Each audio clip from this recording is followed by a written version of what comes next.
أعوذ بالله من الشيطان الرجيم بسم الله الرحمن الرحيم سورة آل عمران آیت نمبر 33. إن الله اصطفى آدم ونوحا وآل إبراهيم وآل عمران على العالمين. ترجمہ: اللہ نے آدم، نوح، ابراہیم کے خاندان اور عمران کے خاندان کو چن کر تمام جہانوں پر فضیلت دی تھی. تفسیر: یہاں سے دوسرا خطبہ شروع ہوتا ہے. اس کے نزول کا زمانہ 9 ہجری ہے، جبکہ نجران کی عیسائی جمہوریت کا وفد نبی صلی اللہ علیہ وسلم کی خدمت میں حاضر ہوا تھا. نجران کا علاقہ حجاز اور یمن کے درمیان ہے. اس وقت اس علاقے میں 73 بستیاں شامل تھیں اور کہا جاتا ہے کہ 1,20,000 قابل جنگ مرد اس میں سے نکل سکتے تھے. آبادی تمام تر عیسائی تھی اور 3 سرداروں کے زیر حکم تھی. ایک عاقب کہلاتا تھا جس کی حیثیت امیر قوم کی تھی، دوسرا سید کہلاتا تھا جو ان کے تمدنی و سیاسی امور کی نگرانی کرتا تھا، اور تیسرا اسقف یعنی بشپ تھا جس سے مذہبی پیشوائی متعلق تھی. جب نبی صلی اللہ علیہ وسلم نے مکہ فتح کیا اور تمام اہل عرب کو یقین ہو گیا کہ ملک کا مستقبل اب محمد رسول اللہ صلی اللہ علیہ وسلم کے ہاتھ میں ہے، تو عرب کے مختلف گوشوں سے آپ کے پاس وفد آنا شروع ہو گئے. اسی سلسلے میں نجران کے تینوں سردار بھی 60 آدمیوں کا ایک وفد لے کر مدینے پہنچے. جنگ کے لیے بہرحال وہ تیار نہ تھے. اب سوال صرف یہ تھا کہ آیا وہ اسلام قبول کرتے ہیں یا ذمہ بن کر رہنا چاہتے ہیں. اس موقع پر اللہ تعالیٰ نے نبی صلی اللہ علیہ وسلم پر یہ خطبہ نازل کیا تاکہ اس کے ذریعے سے وفد نجران کو اسلام کی طرف دعوت دی جائے. عمران حضرت موسیٰ اور ہارون علیہ السلام کے والد کا نام تھا، جسے بائبل میں امرام لکھا ہے. آیت نمبر 34. ذرية بعضها من بعض والله سميع عليم. ترجمہ: یہ ایسی نسل تھی جس کے افراد نیکی اور اخلاص میں ایک دوسرے سے ملتے جلتے تھے، اور اللہ ہر ایک کی بات سننے والا ہے، ہر چیز کا علم رکھتا ہے. تفسیر: مسیحیوں کی گمراہی کا تمام تر سبب یہ ہے کہ وہ مسیح کو بندہ اور رسول ماننے کے بجائے اللہ کا بیٹا اور الوہیت میں اس کا شریک قرار دیتے ہیں. اگر ان کی یہ بنیادی غلطی رفع ہو جائے تو اسلام صحیح و خالص کی طرف ان کا پلٹنا بہت آسان ہو جائے. اسی لیے اس خطبے کی تمہید یوں اٹھائی گئی ہے کہ آدم اور نوح اور آل ابراہیم اور آل عمران کے سب پیغمبر انسان تھے. ایک کی نسل سے دوسرا پیدا ہوتا چلا آیا. ان میں سے کوئی بھی خدا نہ تھا. ان کی خصوصیت بس یہ تھی کہ خدا نے اپنے دین کی تبلیغ اور دنیا کی اصلاح کے لیے ان کو منتخب فرمایا تھا. آیت نمبر 35. إذ قالت امرأة عمران رب إني نذرت لك ما في بطني محررا فتقبل مني إنك أنت السميع العليم. ترجمہ: چنانچہ اللہ کے دعا سننے کا وہ واقعہ یاد کرو جب عمران کی بیوی نے کہا تھا کہ یا رب، میں نے نذر مانی ہے کہ میرے پیٹ میں جو بچہ ہے میں اسے ہر کام سے آزاد کر کے تیرے لیے وقف رکھوں گی. میری اس نذر کو قبول فرما، بے شک تو سننے والا ہے، ہر چیز کا علم رکھتا ہے. تفسیر: اگر عمران کی عورت سے مراد عمران کی بیوی لی جائے تو اس کے معنی یہ ہوں گے کہ یہ وہ عمران نہیں ہیں جن کا اوپر ذکر ہوا ہے، بلکہ یہ حضرت مریم کے والد تھے جن کا نام شاید عمران ہوگا. مسیحی روایات میں حضرت مریم کے والد کا نام یواقیم لکھا ہے. اور اگر عمران کی عورت سے مراد آل عمران کی عورت لی جائے تو اس کے معنی یہ ہوں گے کہ حضرت مریم کی والدہ اس قبیلے سے تعلق رکھتی تھی. لیکن ہمارے پاس کوئی ایسا ذریعہ معلومات نہیں ہے جس سے ہم قطعی طور پر ان دونوں معنی میں سے کسی ایک کو ترجیح دے سکیں، کیونکہ تاریخ میں اس کا کوئی ذکر نہیں ہے کہ حضرت مریم کے والد کون تھے اور ان کی والدہ کس قبیلے کی تھیں. البتہ اگر یہ روایت صحیح مانی جائے کہ حضرت یحییٰ علیہ السلام کی والدہ اور حضرت مریم کی والدہ آپس میں رشتہ کی بہنیں تھیں تو پھر عمران کی عورت کے معنی قبیلہ عمران کی عورت ہی درست ہوں گے، کیونکہ انجیل لوقا میں ہم کو یہ تصریح ملتی ہے کہ حضرت یحییٰ علیہ السلام کی والدہ حضرت ہارون علیہ السلام کی اولاد سے تھیں. تو سننے اور جاننے والا ہے، یعنی تو اپنے بندوں کی دعائیں سنتا ہے اور ان کی نیتوں کے حال سے واقف ہے. آیت نمبر 36.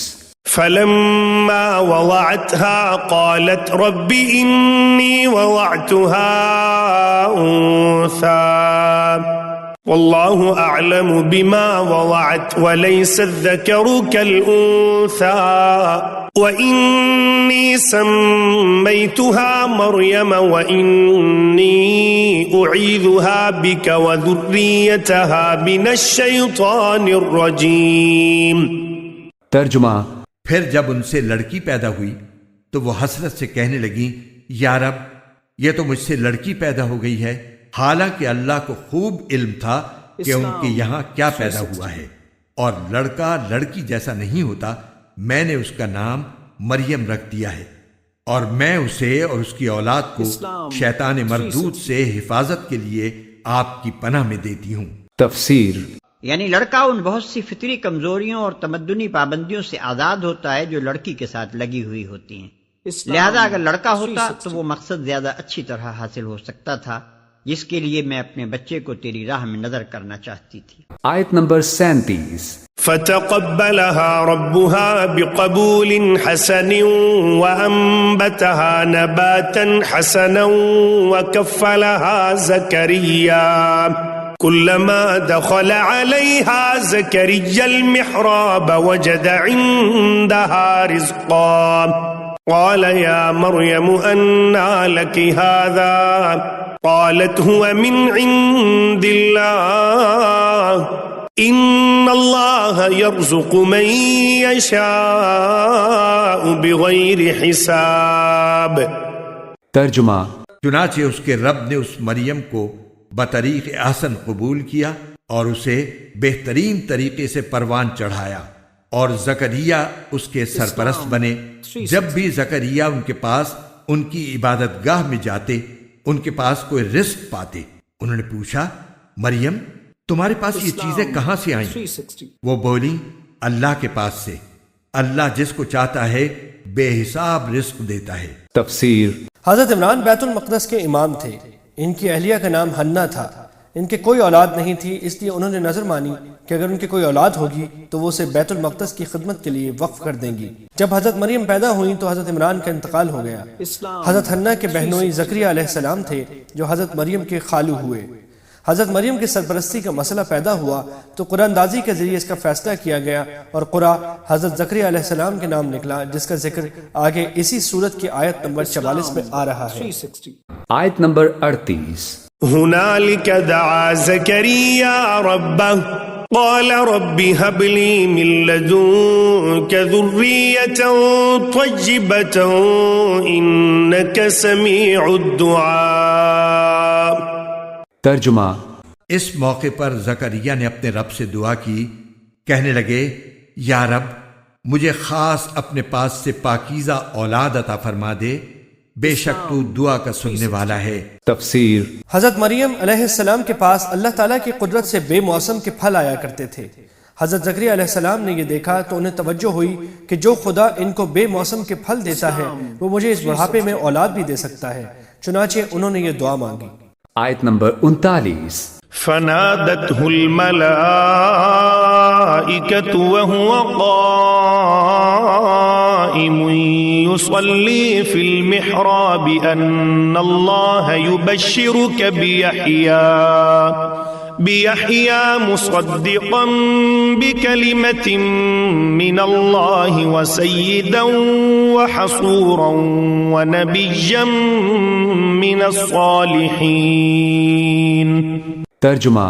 چنانچہ ایک دن جب زکریا عبادت گاہ میں نماز پڑھ رہے تھے، فرشتوں نے انہیں آواز دی کہ اللہ آپ کو یحییٰ کی پیدائش کی خوشخبری دیتا ہے جو اس شان سے پیدا ہوں گے کہ اللہ کے ایک کلمے کی تصدیق کریں گے، لوگوں کے پیشوا ہوں گے، اپنے آپ کو نفسانی خواہشات سے مکمل طور پر روکے ہوئے ہوں گے، اور نبی ہوں گے اور ان کا شمار راست بازوں میں ہوگا. تفسیر. اللہ کے کلمے سے مراد حضرت عیسیٰ علیہ السلام ہے. جیسا کہ سورت کے شروع میں اوپر واضح کیا گیا ہے، انہیں کلمت اللہ اس لیے کہا جاتا ہے کہ وہ باپ کے بغیر اللہ کے کلمہ کن سے پیدا ہوئے تھے. حضرت یحییٰ علیہ السلام ان سے پہلے پیدا ہوئے اور انہوں نے حضرت عیسیٰ علیہ السلام کی آمد کی تصدیق فرمائی. حضرت یحییٰ علیہ السلام کی یہ خاص صفت بیان کی گئی ہے کہ وہ اپنی نفسانی خواہشات پر پورا قابو رکھنے والے ہوں گے۔ یہ صفت اگرچہ تمام انبیاء علیہ السلام میں پائی جاتی ہے، لیکن ان کا خاص طور سے اس لیے ذکر کیا گیا ہے کہ وہ اللہ تعالیٰ کی عبادت میں اس درجے مشغول رہتے تھے کہ ان کو نکاح کرنے کی طرف رغبت نہیں ہوئی۔